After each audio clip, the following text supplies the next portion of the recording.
Quédate en casa. Al coronavirus le ganamos por goleada.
Amigos futboleros, bienvenidos. Nos reunimos otra vez para Palabra de Fútbol.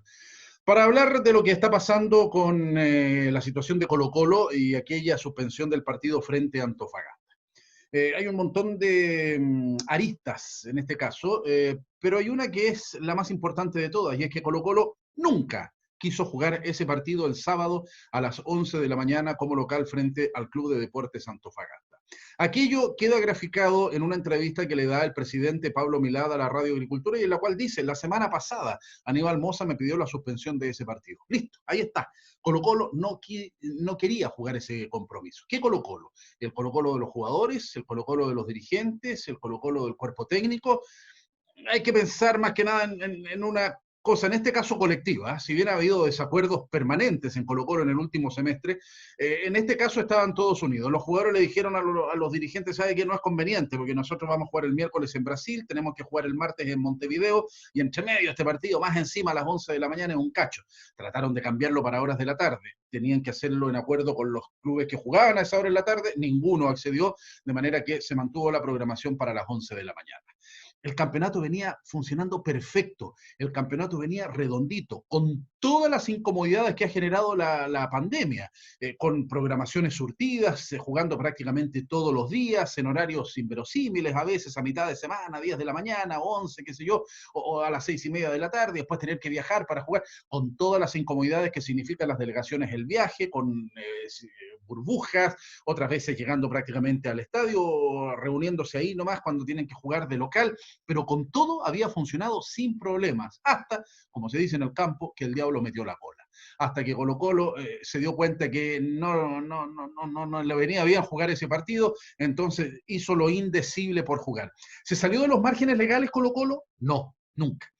¿Quién suspendió el partido? ¿La NFP? ¿Lo suspendió Colo-Colo? ¿Lo suspendió la subsecretaría, la Secretaría Regional Ministerial de la Salud? Fue Colo-Colo en definitiva el que lo suspende el partido, el que hace ver que no se puede jugar. Colo-Colo no incumple los reglamentos, no incumple los protocolos. Lo que sí hace ante la negativa del cambio de programación o de suspensión es estirar la cuerda lo más posible dentro de los reglamentos. Y ahí, bueno, dentro de la directiva de Colo-Colo está Harold Mania Nichols, que sabe de esto, que sabe de reglamentos, sabe hasta dónde puede jugar, ¿verdad? Hasta dónde está dentro de lo legal, dentro de lo que establecen los reglamentos, los protocolos en este caso, y hace uso de eso, pero con una maestría, la verdad, impresionante. Al punto entonces que Colo-Colo estira la cuerda, dilata los plazos, se queda en Brasil teniendo la oportunidad de venirse porque viajan en vuelos charter financiados por la Confederación Sudamericana de Fútbol, con la obligatoriedad de abandonar el país donde jugó como visita en el plazo de 24 horas. Eso rige para todos los equipos que han jugado la Copa Libertadores. Decide Colo-Colo dormir en Brasil, pudiéndose haber venido la misma noche, deja de entrenar, ¿verdad? Y a la luz de un posible caso positivo, en este caso del presidente Aníbal Mosa o algún miembro de la delegación, se agarra de eso Colo-Colo, ya está dicho, y comienza una vez más a estirar otra vez los plazos. Llegan de vuelta, se tienen que practicar los exámenes, no lo hacen inmediatamente a la vuelta, lo hacen al día siguiente. Entonces ahí va ganando tiempo, va ganando minutos Colo-Colo. Hasta que, sabiendo que iba lo más probable es que saliera un caso positivo, en este caso del dirigente, que venía bien aislado en el avión, porque ya sabían que había tenido contacto estrecho con otro contagiado. Entonces, al salir un caso positivo, se decreta la cuarentena para toda la delegación. Y eso es el sábado a las 9 de la mañana, por lo que quedan imposibilitados todo ese grupo de jugar. Claro, con lo cual podría jugar con la juvenil, con la sub-15, pero ahí evidentemente da ventajas deportivas. De tal manera que corresponde la suspensión en este caso. Claro, pero ya está dicho, dentro de todos los reglamentos, cumpliendo todos los protocolos, Colo-Colo lo hace bien, pero le pone esta piedra en el zapato a la directiva de la NFP. Después viene todo el proceso comunicacional, que es un espanto, porque Colo-Colo sale diciendo que recibió un correo electrónico a las 10:38, no hay constancia de que hayan estado revisando los correos antes de las 10:38, a lo mejor alguien prendió, vio el correo en el teléfono a las 10:38 y a esa hora lo recibí. Vaya a saber uno, porque la NFP dice que lo mandaron una hora antes. Entonces la NFP dice que el partido lo suspende la subsecretaría. Colo-Colo dice que lo suspende la ANFP y la subsecretaria de Salud dice que no, que lo suspendieron los dirigentes del... Ya, esa parte mejor soslayémosla. Una brutalidad comunicacional de parte de todos que en este caso deja, bueno, libre de polvo y paja, deja exculpada a la autoridad sanitaria. Eso sí, ellos cumplieron también con lo que establecen los protocolos que ellos mismos por lo demás redactaron. De manera que queda, lamentablemente, todo el esfuerzo que se ha hecho por realizar el campeonato con todas las emergencias, con todas las circunstancias extraordinarias que se ha dado, queda con esta piedrecita en el zapato. Una lástima, porque perfectamente se podría haber jugado, si no había problemas, si Colo-Colo tampoco era tanta la ventaja. Anda mal Colo-Colo, va a andar hoy día mal, va a andar mañana también. Si no va a mejorar de un día para otro el equipo alto. Ahora tiene el compromiso de Copa Libertadores. Y fíjese que juegan a la misma hora, este martes, Colo-Colo en Montevideo contra Peñarol, la Universidad Católica, la Católica, digo, en Porto Alegre contra el Gremio. Juegan exactamente a la misma hora, 7:15 de la tarde. Y fíjese que Colo-Colo tiene más obligación que la Católica, pese a que la Católica está jugando por el tercer lugar y hay que olvidarse del paso a octavos de final de la Copa Libertadores para los cruzados. Un buen premio de consuelo para la Católica, que puede ser una buena Copa Sudamericana, si acaso ratifica el tercer lugar, que lo está jugando contra el América de Cali. Se trajo un buen punto de Cali, siempre sumar de visitas positivo en Copa Libertadores. Si el problema lo tuvo acá, en San Carlos de Apoquindo, cuando jugó contra los caleños y perdió feo en la primera fase, cuando se jugaba ya en marzo la Copa Libertadores de América. En contraste, Colo-Colo, que ha cumplido porque ha ganado sus 2 partidos de local.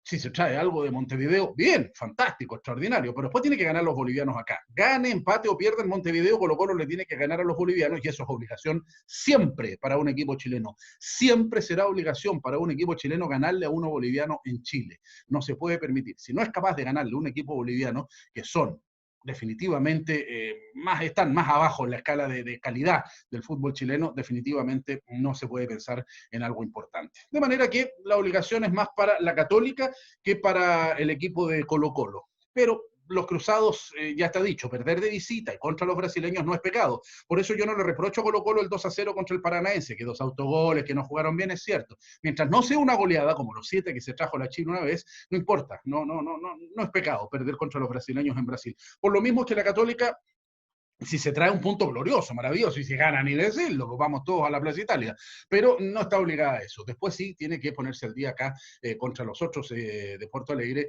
y ahí definitivamente tiene que ganar para ganarle a la América de Cali, y que la América sume lo menos posible contra los mismos rivales, si no es mucha la diferencia, son todos los mismos que se dan vuelta en esto de la Copa Libertadores. De manera que viene una semana apasionante, que después se va a coronar con el Clásico Universitario, el domingo, y como quedó la tabla de posiciones con la Católica totalmente escapada, no es un despropósito propósito decir que el señor Milad puede ir a entregarle la copa a los cruzados si es que ganan ese partido a la Universidad de Chile. Va a ser tanta la ventaja que le saquen al que quede segundo, que puede ser La Calera, puede ser La Unión, puede ser Antofagasta, que en una de esas, si juega contra Colo-Colo, puede sumar esos 3 puntos.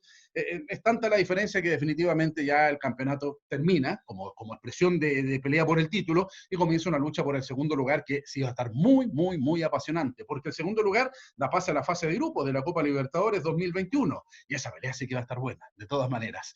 Amigos, es palabra de fútbol, futboleros todos invitados a seguir con nosotros a través de nuestras plataformas digitales. Viene una entrevista muy interesante de Diego Julio con un personaje del fútbol, con el León, con Fernando Astengo, para no perdérsela. Dice cosas el ex entrenador de Colo-Colo, ex zaguero central de la selección chilena de fútbol, de manera que les invitamos a seguir con nosotros.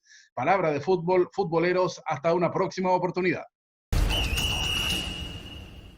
Bienvenidos y bienvenidas a todos los seguidores de Futboleros. Como es tradición de los días lunes en Entretiempo, estaré conversando con un gran entrevistado. En esta oportunidad es un exfutbolista y actual entrenador que se desempeñó como defensor y fue considerado como uno de los mejores en su puesto en nuestro país e incluso en 1988 estuvo en el equipo ideal de América.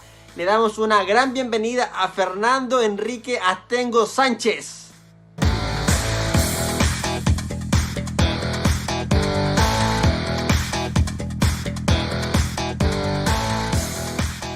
¿Cómo está, don Fernando? ¿Cómo está pasando esta pandemia? No, estaba en casa, acá en Peñalolén, acá vivo yo, y como algo te decía, esto no es un resfriado, solamente es una enfermedad que te puede llevar a la muerte, entonces hay que tener mucho cuidado, uno de repente se confía o cree que no le va a pasar nada, se cree Superman, y obviamente ha muerto mucha gente, entonces hay que tener mucho cuidado. Yo, como te decía, le advertí mucho a mi familia, que todos tuvieran mucho cuidado, y gracias a Dios no ha pasado nada. Qué bien que lo esté tomando en serio, porque hay mucha gente que incluso ni siquiera cree en este virus y cree que es algo ficticio, pero de verdad es grave. Y ha dado tiempo para pasar en familia, para reflexionar, y me imagino que como hombre futbolero también para apreciar mucho este deporte. ¿Ha visto harto fútbol ahora más que ya empezó la actividad? Obviamente ahora que empezó la actividad, claro, uno que es futbolero, que le gusta el fútbol, obviamente también como que lo echaba mucho de menos uno. Pero ya empezaron los partidos, ya obviamente uno tiene espacios para ver las diferentes copas y todo eso, así que por lo menos hay una intervención más para el día. ¿Y la localidad qué opina de esto? Porque es como raro ver algunos equipos que se caracterizan por llenar los estadios y son un factor clave a la hora que les toca jugar en su estadio. Hoy en día parece que no influye para ninguno la localidad, da lo mismo en qué estadio se juegue. O sea, sí, obviamente, pero hay equipos que sí le influyen porque cuando tienen grandes hinchadas, las hinchadas muchas veces no están jugando bien, pero te empujan, te hacen ir al frente y todas esas cosas. Obviamente para los equipos que juegan con muy poca gente, claro, les sirve, porque no están jugando con la presión, por ejemplo, jugar con Colo-Colo, Colo-Colo lleva mucha gente, jugar con la UNE en el Nacional también lleva mucha gente y eso genera presión. Pero ahora yo creo que los equipos, no digo que estén relajados, pero sí obviamente se sienten mucho más cómodos al estar jugando sin público, porque como te digo, el público sí influye. Sí, incluso, por ejemplo, ahora lo hemos visto en Copa Libertadores, que han tenido que ir a jugar a Brasil. Se nota igual mucha más tranquilidad de los equipos chilenos. Fernando, estuve indagando ahí un poco de tu vida, de tus primeros pasos. Te criaste, naciste, tuviste niñez y la adolescencia en Grecia, muy cerca del Estadio Nacional. ¿Crees que mucho que te hayas criado ahí al ser deportista, futbolista? Porque para la gente que no es de Santiago, está muy cerca ahí en Grecia, está el Estadio Nacional, es un barrio muy, muy deportivo. Era como, era como un poco mi casa el Estadio Nacional, porque estaba relativamente cerca, iba con mi papá, de repente a reuniones dobles, entonces me crié un poco viendo desde muy chico fútbol, sobre todo en el Estadio Nacional, que obviamente es mucho más grande que el Santa Laura, que después me tocó obviamente por estar en la Unión jugar en Santa Laura. Así que fue una faceta muy entretenida y que me fue motivando en el fondo para tratar de escoger la posición de futbolista. ¿Te gustaba otro deporte? Porque uno cuando es niño ve el deporte como un juego, una diversión. ¿Pensaste en dedicarte a otro? ¿Tenías algunas habilidades con otra disciplina? ¿O siempre eras futbolero, futbolero? No, lo que pasa es que obviamente en la medida que uno va creciendo y va pudiendo jugar con tu grupo de amigos, ahí como te decía, jugábamos baby fútbol, de repente jugábamos fútbol, había un equipo, pero yo de muy chico empecé a jugar. Y obviamente, y lo digo con toda humildad, destacaba dentro de los jugadores del baby fútbol, del fútbol, destacaba. Entonces, mi papá me iba a ver jugar y obviamente un día me dijo...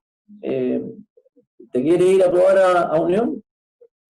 Yo igual era medio tímido cuando chico, y ya con un poco de recelo le dije que bueno. Y efectivamente nos tocó ir a Santa Laura, me probaron con los niños de 12 años y me sacaron como a los 20 minutos, yo con una tristeza tremenda, pensé que me había quedado.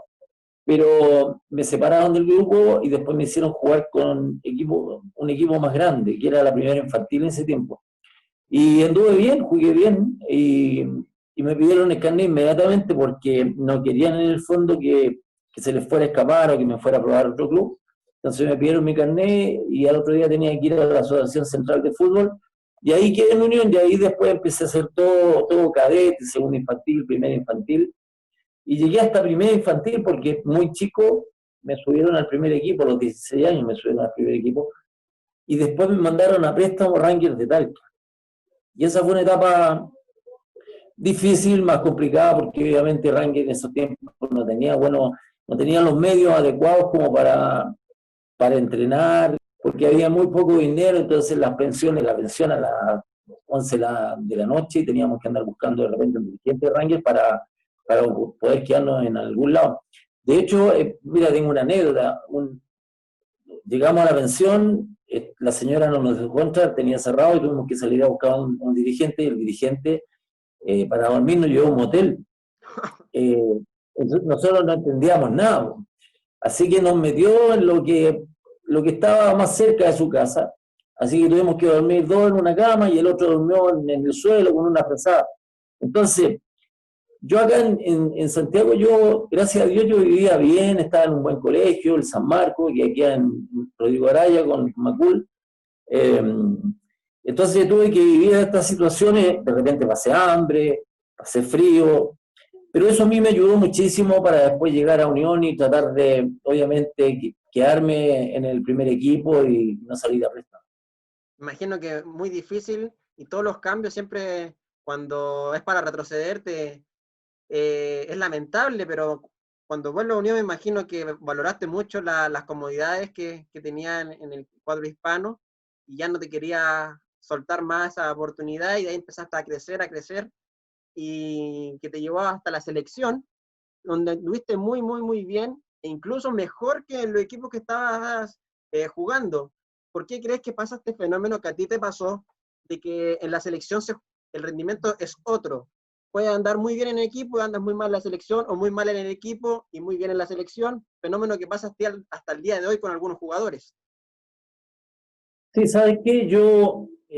A mí obviamente me tocó jugar en Colo-Colo, y en Colo-Colo hay una presión gigantesca. De hecho, hay muchos jugadores que han pasado por Colo-Colo y no han podido rendir lo mismo que rendían en sus equipos por lo que genera Colo-Colo, por la presión.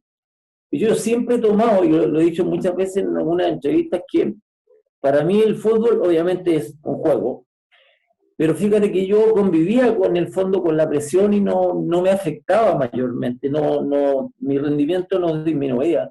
Entonces el paso por Colo-Colo me hizo ver que efectivamente la presión no me afectaba como a otros jugadores. Y por eso que en la selección, o sea, hice un año en Colo-Colo y me fue muy bien. Y después de la selección también lo mismo, o sea, en la selección se juega con mucha presión y todo. Pero yo fíjate que lograba tener un grado de tranquilidad al momento de enfrentarme a estadios llenos. Por eso que yo creo que me fue bien en la selección, también me fue bien en Gremio, y también se jugaba con mucha gente. Sí, y eso pasa hasta el día de hoy. Por ejemplo, Eduardo Vargas no se ha podido consolidar, no se pudo consolidar en Europa, ahora en México tampoco, a pesar de que ha jugado más, pero en la selección le va bastante bien. Entonces pasa un poco quizás la presión, como lo dices tú, Fernando. Me gustaría saber dónde para ti fue tu mejor momento en el fútbol.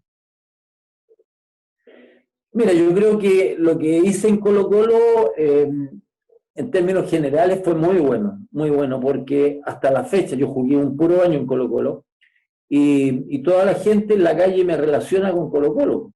Entonces, de hecho, hay periodistas que lo han escrito en algunas crónicas que eh, creo que es la única vez que un jugador ha jugado un año en Colo-Colo y ha marcado tanto, porque como te digo, me fue muy bien, salimos campeones, la prensa en general me escogió como el mejor jugador del año, gané muchísimos premios, que en ese tiempo te daban premios por jugar bien, eh, entonces hice una gran campaña.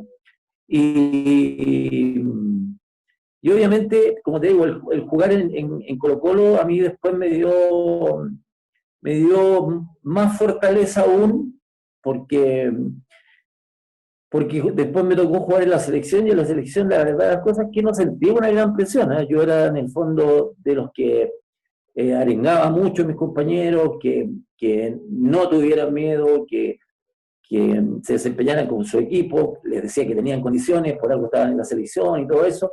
Entonces me sirvió mucho también para colaborar dentro de la cancha, al técnico, dirigiendo un poco a muchos compañeros que de repente les costaba jugar en la selección. A pesar de que tuviste un año, fuiste campeón con Colo-Colo y fue algo trascendental en tu carrera. Otro aspecto trascendental y quizás no tan contento como lo que hemos recordado fue el maracanazo donde donde lamentablemente se suspendió tu parte de tu carrera. ¿Crees que te perjudicó en seguir avanzando? Porque iba bastante bien, como lo decías, tú estabas en gremio, quizás pudiste haber saltado hasta Europa. ¿Crees que fue algo muy perjudicial? Sí, obviamente me cortó una carrera que iba en ascenso. Yo fíjate que en la Copa América del 87, yo ya estaba en gremio, eh, pero había gente que va a ver los partidos de selecciones para ver si hay jugadores que tienen la alternativa de irse a otro lado.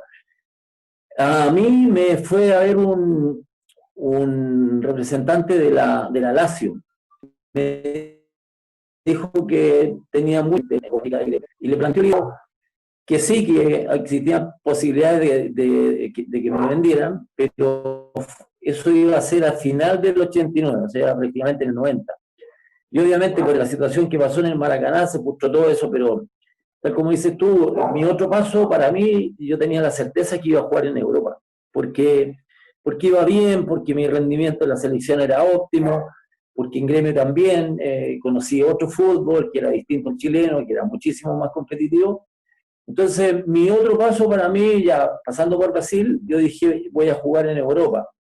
Y lamentablemente, por lo que sucedió en el Maracaná, obviamente estuve 2 años y poco sin jugar, y obviamente uno no vuelve a ser el mismo. Yo volví a jugar, la FIFA me declaró inocente porque me acusaron del retiro de la cancha y el doctor Stoppel era la única persona que podía retirar el equipo porque era el presidente de la NFP.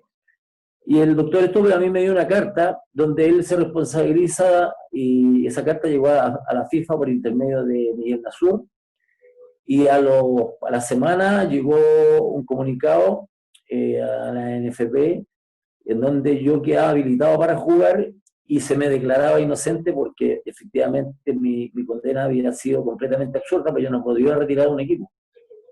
Qué difícil es ese hito que terminó teniendo muchas consecuencias y un hito a nivel mundial que se recuerda y trae mucha lección. Y para ti fue más duro que para los demás porque también en ese año, fue en el 89, no solo fue una separación con tu amor con el fútbol, sino también hubo una separación familiar.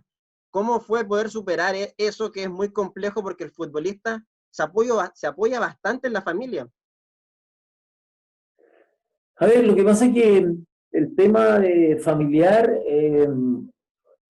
hay muchos futbolistas que efectivamente le mandan saludos a la abuelita, al tío, a la señora, y todo. Yo no era de eso, yo era, en el fondo, yo hacía mi pega y yo no me amparaba en mi familia, yo quería tener bien a mi familia, que mis hijos fueran a buenos colegios, para que tuvieran buena educación, pero yo en términos futbolísticos era una persona que en el fondo no hablaba de fútbol en la casa, ni tampoco le pedía a mi señora que me respaldara, ni nada, sino que para mí el fútbol era un espacio que era privado, por lo tanto me la arreglé solito, sin la familia en el fondo. Mi familia era otra cosa. Porque por lo general, como dices tú, uno siempre escucha hablar a los futbolistas de la familia y que se... No, le mandan besos hasta la abuelita que vive por allá en Chiloé.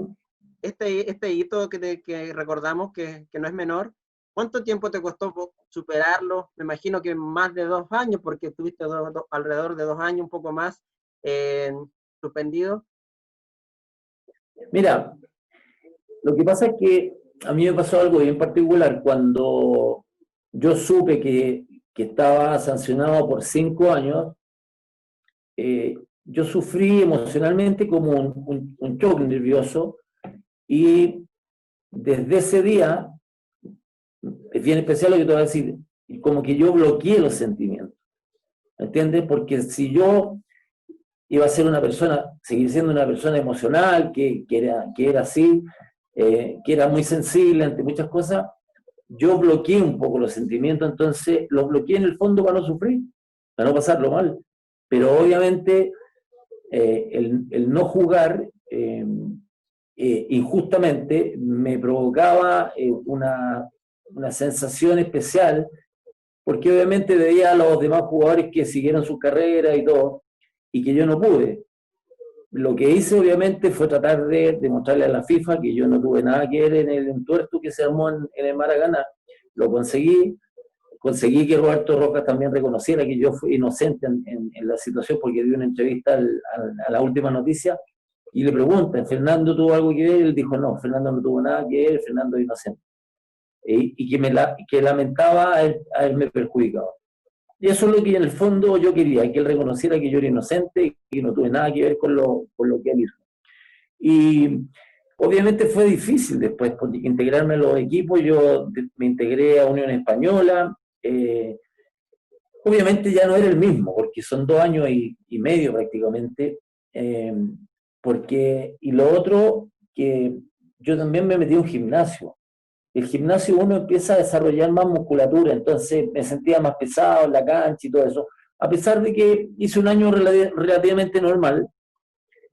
Y te voy a contar algo que quizás no lo contaba nunca, pero en ese tiempo Nelson Acosta estaba a cargo de la selección, y a mí me había tenido como técnico antes que lo llamaran a la selección. Y se me acercó y me dijo, la selección está muy débil en defensa, me dijo. Yo te llamaría a la selección, me dijo, pero no me quiero meter en problemas por lo que pasó en el Maracaná. Entonces, imagínate, eso sí que me dolió, porque sabiendo que ya esto había pasado, que a mí me habían declarado inocente, lamentablemente no se atrevió, si no yo hubiese vuelto a la selección nuevamente. ¿Por qué? Porque en Unión estaba jugando bien. Pero fue para peor lo que me dijo, porque me dejó con una ilusión que hubiese sido increíble volver a la selección y a lo mejor poder ir al Mundial, porque fue en esa época que Chile fue al Mundial. O sí, que fuerte, porque como dices tú, porque te da una sensación de, por lo menos a mí, conociendo la historia de tu palabra, no siendo protagonista, me da una impotencia, una injusticia, de que te están perjudicando por algo que no fuiste partícipe. Yo, conociendo la historia, no siendo el protagonista, imagino para ti lo difícil que debió haber sido Fernando. Bueno, pero al final las cosas pasan por algo y si entre comillas, se realizó un poco de justicia, pudiste retornar a la actividad.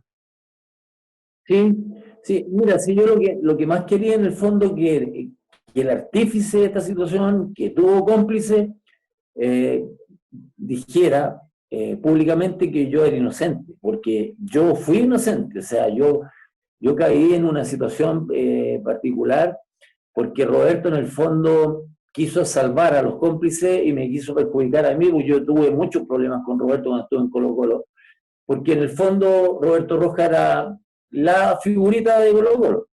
Y yo llegué y le hice sombra, porque como te decía, a mí me fue muy bien y tuvimos muchas discusiones, estuvimos a punto de repente irnos a las manos, porque yo me dedicaba a jugar, yo quería jugar en Colo-Colo y salir campeón, a mí no me interesaba ser mejor que Roberto Rojas, ser mejor que el Chano Garrido, que el Flaco Rojas, no, me interesaba ganar.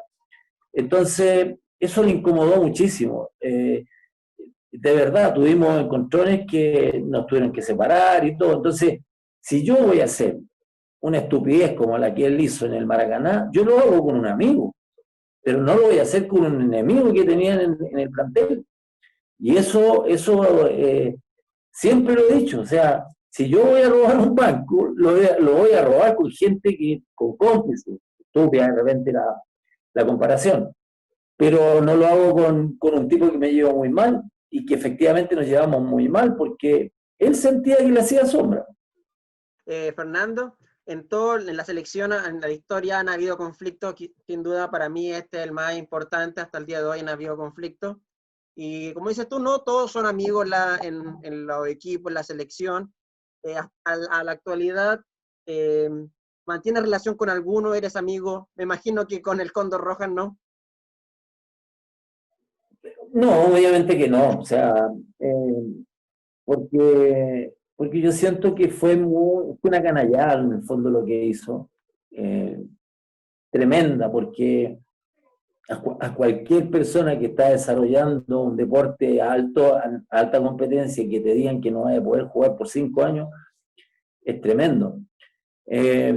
Obviamente uno de repente en algunas situaciones se topa con algunos jugadores, pero obviamente no es que uno se vea todos los fines de semana, ni nada por el estilo, cada uno, y muchos te lo pueden decir, hay muchos jugadores que efectivamente después tienen muy poco contacto con sus pares, pero obviamente de repente por WhatsApp o por Messenger nos comunicamos y bueno, ahí hacemos recuerdos, conversamos un poco de la familia, de todo un poco, de la vida y todo, pero no es que yo sea muy cercano a algún jugador en especial, pero sí tengo contacto con algunos que son gente que yo pasé etapas en la selección donde nos hicimos relativamente amigos cuando estábamos en las concentraciones y todo eso.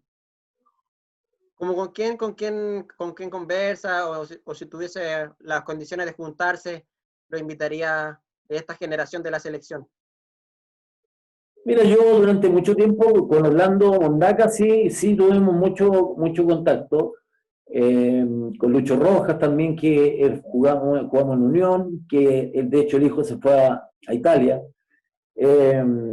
Ahora, bueno, las comunicaciones con Pancho Arrué, con el Tito Tapia, que eran muy divertidos, ¿va? Porque ellos eran de cadetes de Colo-Colo y me contaron cuando estábamos en el set, me contaban que ellos me iban a ver jugar y que en el fondo yo era su ídolo para ellos, de la forma en que yo jugaba en Colo-Colo, que era muy intensa, que era muy del colocolino, que de atrás pica lindo y una cosa así. Entonces, el estar conmigo les llamaba muchísimo la atención y hicimos una muy buena amistad. Yo tengo los teléfonos del Tito, tengo los teléfonos de Arrué, y así con algunos jugadores que efectivamente de repente uno se topa, con Leo Contreras también, que jugamos juntos en la selección, el Pato Reyes también, el Flaco Garrido, el Chupete también, que jugaba en Colo-Colo todos los tiempos. Pero no es que sea una amistad tan estrecha de ir a comer asado a su casa o de llamarnos todos los días, no es así. Ya. Y le pasa a muchos jugadores. Te comprendo perfecto y pasa en todo el ámbito de la vida, con los compañeros de colegio, de la universidad, ¿Sí? en todo ámbito. Y uno de tus amigos ya han estado acá sentados conversando conmigo, estuvo el Pancho Arrué, estuvo Tito Tapia, así que me imagino que entre esas conversaciones tienen mucho que hablar, Fernando, porque que saben de fútbol, saben mucho, porque son técnicos, son entrenadores, al igual que tú, y me gustaría saber si te gustaría volver a dirigir. Pero antes que me respondas, vamos a una pequeña pausa comerciales y regresamos con la respuesta de Fernando.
Y te había hecho la pregunta cuando fuimos a comerciales, ¿te gustaría volver a dirigir o te sentiste más cómodo quizás en las comunicaciones en tu paso por el canal del fútbol, entre otros programas?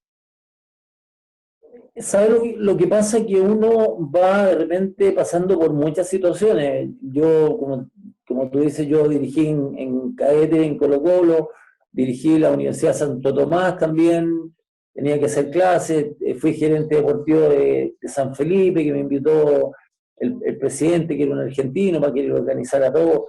Trabajé también en deporte para la municipalidad de Puente Alto también.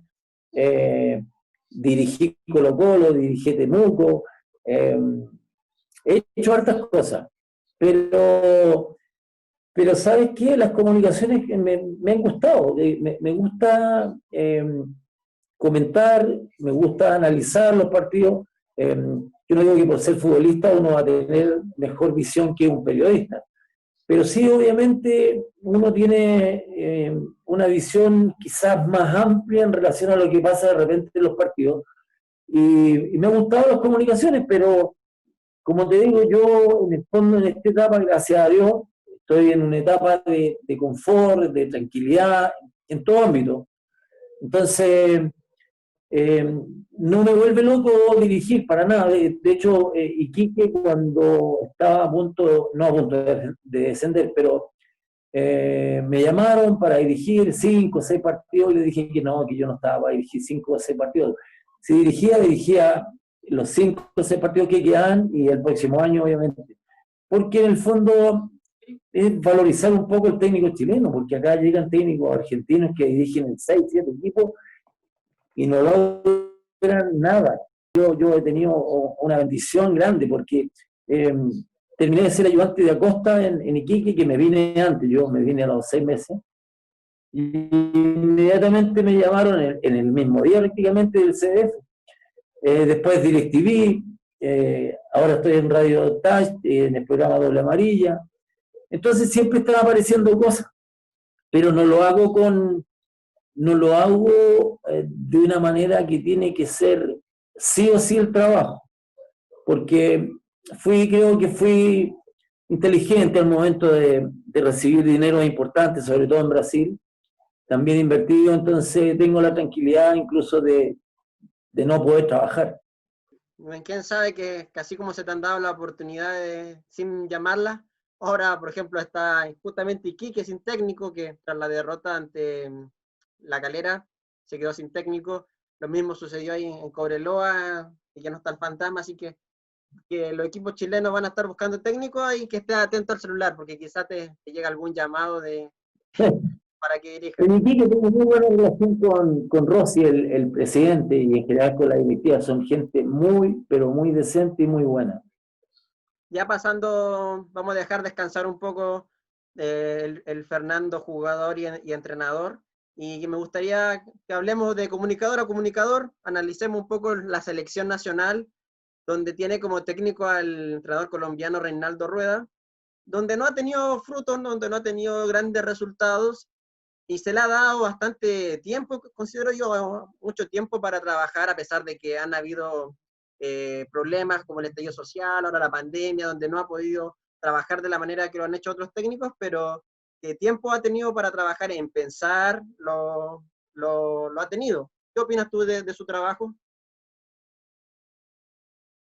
Fíjate que yo pensaba que era un técnico quizás, no digo que no sea criterioso, pero pensaba que era un técnico que con todos los conocimientos y por todo el bagaje que había tenido, me iba a topar con un técnico que fuese, con todo respeto, más inteligente, porque él cuando llega a dar una conferencia de prensa, él queda preso de muchas situaciones, que había que renovar, que había que tener un recambio, que había que tener centrales grandes, que los jugadores tenían que estar jugando a alto nivel en sus respectivos clubes, que la selección tenía que llegar prácticamente con jugadores de 27, 28, 29 años a la eliminatoria y al Mundial. Nunca pudo solucionar el problema de Vidal con Bravo. Sus conferencias de prensa eran súper complejas. Él llegó a pedirle incluso las preguntas a los periodistas antes que se las hicieran. Entonces, eso es la parte comunicacional. Pero en general yo no he visto bien a la selección. Yo sé que él ha tenido que probar muchos jugadores, pero la verdad de las cosas es que hay generaciones y generaciones. La generación, obviamente, de todo este grupo de muchachos que consiguió la Copa América, era una generación que eran jugadores por encima de lo normal, o de la norma que habían acá en Chile.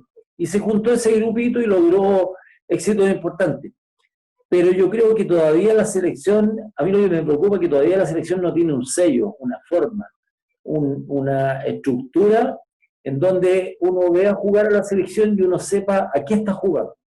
Yo todavía no logro visualizar, y eso que lo hemos analizado muchísimo, no logro visualizar a qué quiere jugar Rueda, si quiere presionar arriba, si quiere tener la posesión del balón, si se quiere echar atrás y jugar de contra. Entonces, eso es lo que a mí me tiene un poco desconcertado.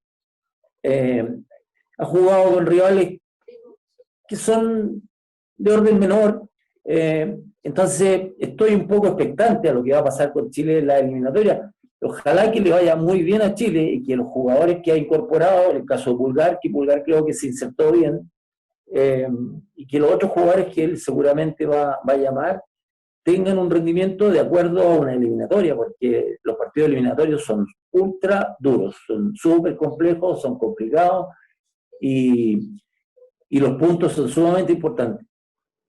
Sí, está complejo. Aparte, Chile tiene la baja de Medel ante Uruguay, y el rango etario de esta generación dorada está muy alto, y me imagino que las lesiones van a estar muy presentes. Es muy importante el recambio.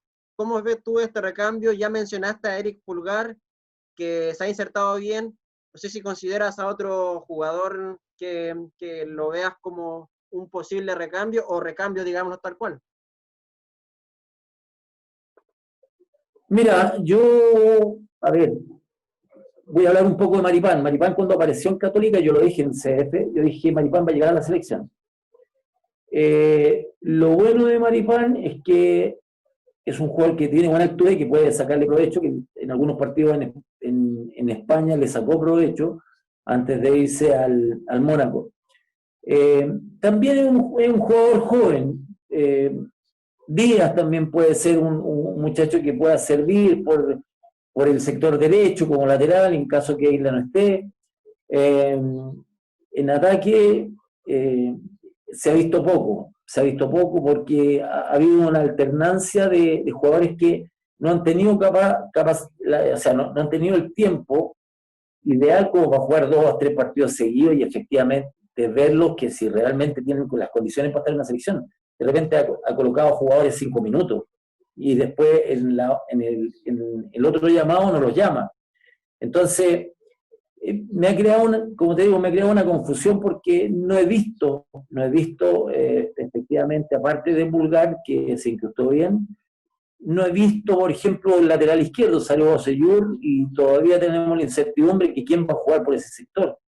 ¿Quién te gusta Y en ese así, sector, Fernando? ¿ah? ¿Quién te gusta en ese sector? Porque mira, a priori, de los que han estado rotando en ese puesto, está Parot, está Mena, está el Mico Albornoz y Sebastián Vega. No sé si se me va alguno de los que ha jugado en ese puesto. Mira, yo creo que para la eliminatoria, yo creo que entre Mena y Parot, porque Parot yo creo que para jugar afuera, yo creo que te puede servir mucho, porque tiene altura, porque es un jugador duro, que en el fondo yo creo que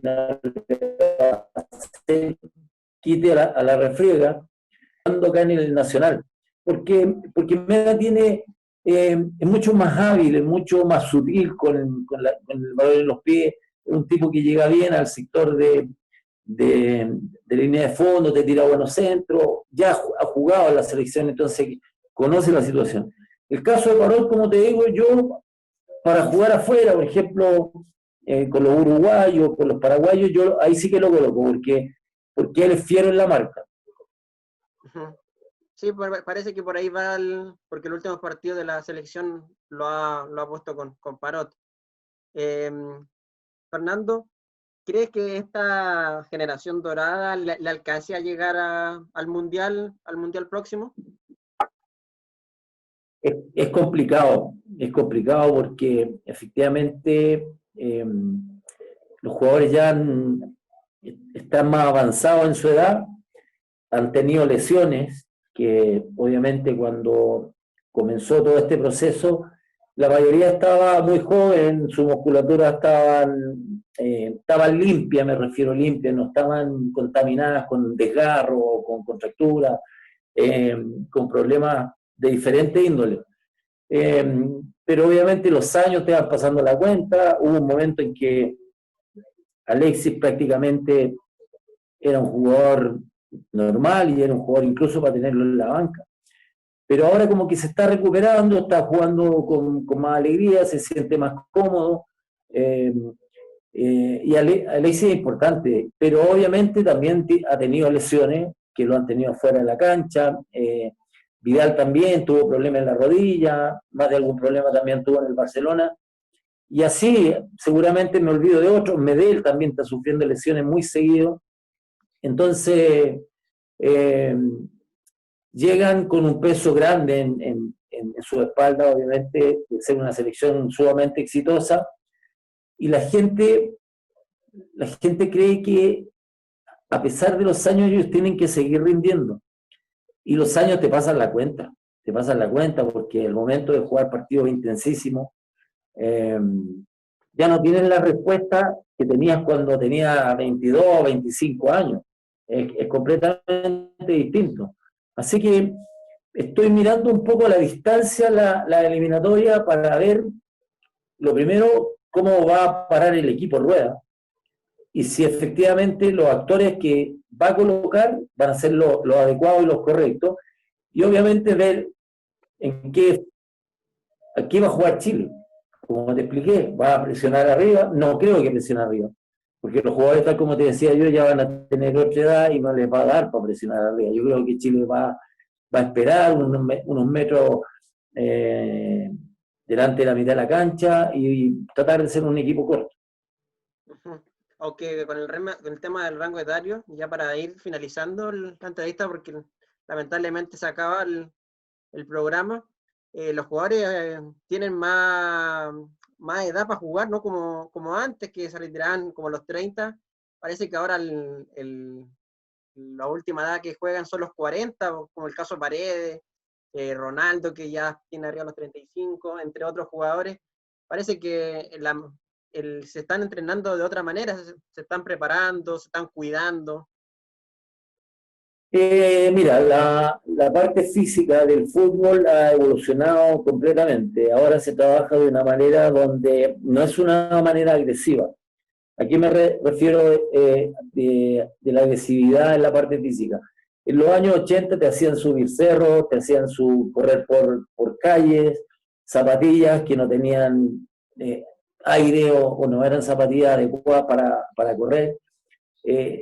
Los balones eran mucho más pesados, los zapatos de fútbol también, las canchas también han evolucionado y como te decía, las pretemporadas duraban un mes, pero era un mes que era terrorífico, o sea, nosotros entrenábamos 3 veces al día, como te digo, en las mañanas salíamos a correr por cerros donde había mucha piedra, después al mediodía corríamos en arena con chalecos también que tenían que ver mucho con peso, y en la tarde jugábamos algo de fútbol. Pero ahora ha evolucionado todo, han evolucionado los zapatos, los balones, las canchas, la manera de entrenar. Si tú ves de repente en Europa, se entrena muchas veces incluso en espacios muy reducidos. ¿Por qué? Porque no tienen una necesidad tan grande de que los jugadores tengan mucha musculatura. Si tú ves los jugadores, y yo me topé con Jiménez y me topé con Pizarro, jugadores finos, jugadores muy delgados, con musculatura muy delgada, porque están bien trabajados, porque ¿qué se necesita un jugador que sea en el fondo un atleta, que obviamente tenga la capacidad de entender la táctica con que se juega, pero eso ha evolucionado completamente. Tú ves a Cristiano Ronaldo y Cristiano Ronaldo es un tipo que está marcado casi como un atleta fitness. Entonces, es la parte física la que cambió y cambió para bien. Sí, no me cabe duda. Fernando, antes que se acabe la entrevista no puedo de preguntarte por la realidad de Colo-Colo, porque están mucha gente viendo la entrevista de Albos, que te quieren mucho. El presente de Colo-Colo es complejo, tanto en lo nacional como en lo internacional, que cayó ante Paranaense, juega muy poco. Parece que el técnico Jara tampoco ha podido mejorar las cosas con el técnico anterior, Sala. ¿Cuál es tu opinión? ¿Cuál es tu análisis con la realidad del Cacique? Mira, lo primero, yo creo que el plantel está muy mal conformado. Yo creo que Colo-Colo tuvo que traer jugadores de mayor categoría de los que tiene. Puedo ser duro, pero es la verdad, porque el equipo obviamente no ha respondido a las expectativas que se tenían en un comienzo. Yo pensé que Colo-Colo, después de salir prácticamente a 14 puntos de Católica y salió segundo, yo pensé que Colo-Colo se iba a tratar de reinventar y iba a tratar de traer un equipo que en el fondo le compitiera a Católica, porque Católica está haciendo un muy buen trabajo. Ha habido muchas situaciones, el tema económico, yo creo que se provocó un quiebre importante. Se hablaba de que había jugadores que iban a cobrar la totalidad y otros que no, y eso obviamente en los camarines se resienten. Pero lo que me llama más la atención de un equipo de Colo-Colo sin espíritu. Y para jugar en Colo-Colo tú tienes que tener espíritu, tienes que tener carácter, tienes que superar muchas adversidades, que de repente vas perdiendo un partido y lo das vuelta. Esa era la tónica que tenía Colo-Colo. Pero después de ver el partido de ayer, la verdad, el de ayer y el que jugó contra O'Higgins, parece, la verdad de las cosas que me dio pena. Me dio pena ver a un Colo-Colo tan alicaído, tan sin personalidad. ¿Me entiendes? Sin personalidad, que los defensas por último empujaran a los volantes y los volantes empujaran a los delanteros.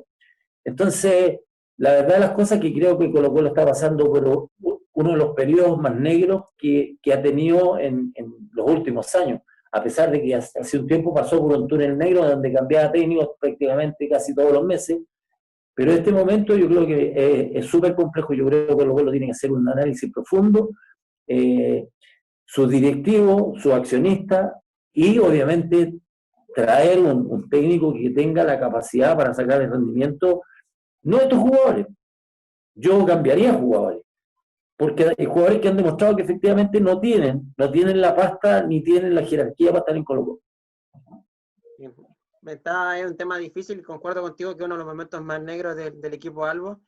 Fernando, lamentablemente me hubiese gustado seguir conversando, analizando, pero tú sabes que esto es acotado, así son los programas.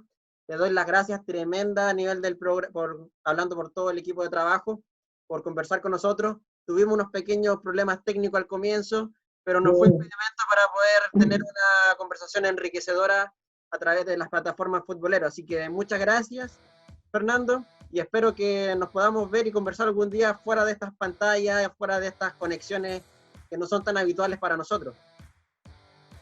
No, en todo caso yo también le agradezco, siempre es importante comunicarse obviamente con la gente, explicar diferentes situaciones, así que muy contento de muchachos de haberlos recibido por Zoom en mi casa y haber explicado muchas situaciones, así que les mando un gran abrazo y les deseo que les vaya muy bien. Muchas gracias, Fernando, que estés bien. Igual tú.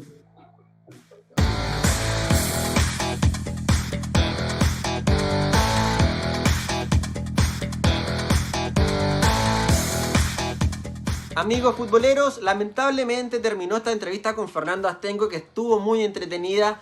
Conocimos el lado más íntimo de Astengo y también recordamos el hecho histórico que sufrió nuestra selección, el maracanazo, donde él fue cómplice, pero no tan cómplice como lo confirmó, donde fue una víctima, mejor dicho. Si es que les gustó esta entrevista, denle me gusta, coméntenla y compártanla. Y recuerden que el próximo lunes a la misma hora, en la misma página de Futboleros, habrá una nueva conversación con un gran entrevistado.